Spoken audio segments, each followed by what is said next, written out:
Did you know women kill themselves based off their self-esteem and men kill themselves based off their emotions? Why is there so much pressure? I had someone very close to me almost die because of suicidal thoughts, and I'm so glad that they didn't. I want you to think about your loved ones and yourself as you listen to me today. People feel pressure, and that pressure leads to suicidal thoughts and most times the action. Men who express their feelings are often seen as weak.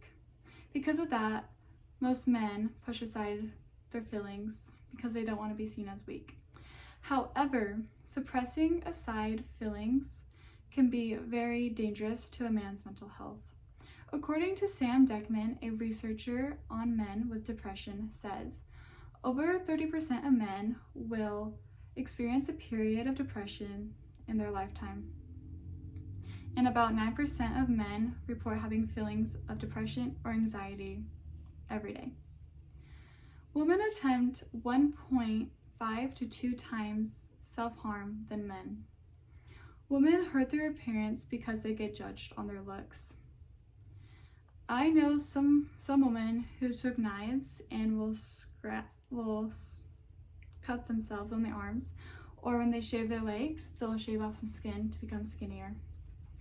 Most women get plastic surgery. Not saying there's anything wrong with plastic surgery, but there's an effect if you do get too much.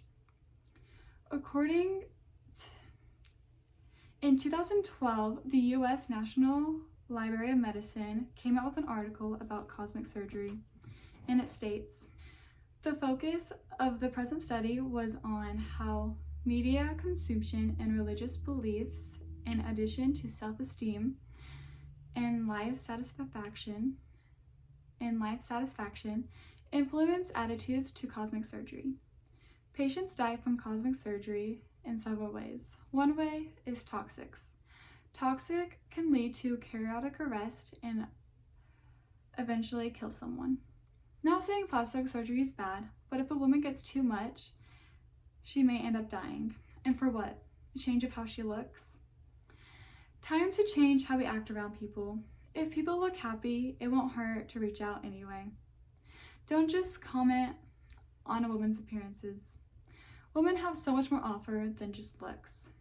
Don't just ask them about their clothes they are wearing. Ask them about their interests. When women think more of their accomplishments instead of their looks, suicide rate will go down. Don't just assume every guy is okay. Ask them about their feelings. Yes, they are men and supposed to be strong, but they are human too.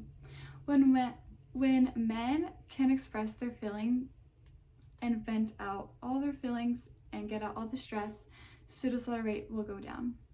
Raise your hand if this is your second life. Let's look at the bigger picture.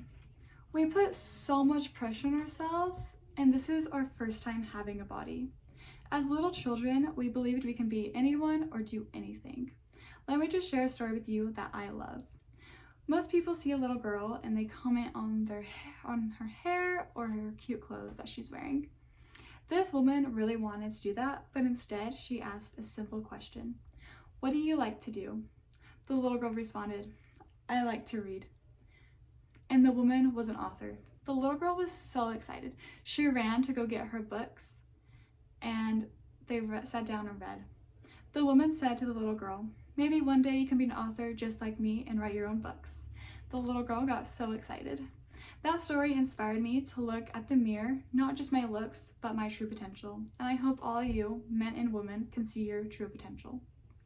Sometimes it is hard having a body, and sometimes it's easy, and sometimes it's fun. I want you to remember this. We are not objects or numbers, we are human. Imagine life as people, being people, not objects. Just doing the day-by-day things, but actually living a life.